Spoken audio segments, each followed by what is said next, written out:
आज मैं गोटे सुंदर डिश बनाऊँ सेटा हूँ हलवा मीन हलवा आम ओडिया तो सेटा को बनाया को गले से कौन सब जिनस दरकार सब नहीं जाइए। फास्ट हूँ दरकार अटा अटा 1 कप जी अटा से क्षीर अटा घी ए मुझे घी अटा क्षीर चीनी आसन तैयार करवा केमती। हाँ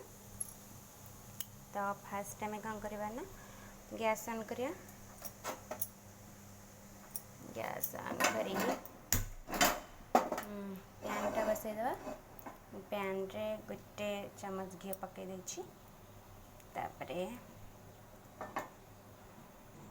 तो मुपट चूल्हारे क्षीर बसई देछि तो ये घी गरम है अटा पकईदे तो अटा को आम धीरे धीरे ना से लगी जापे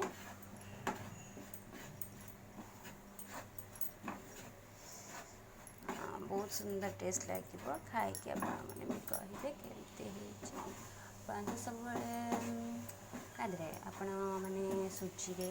हलवा कर खाते अटार हलवा खाइबे तापर बेसन को आम बेसन लड्डू कला बेले बेसन को एमती घी हो भाजी दो तो सेमती आम आगा किंतु बेसन टाक भाजा को बेसी टाइम लगता है किंतु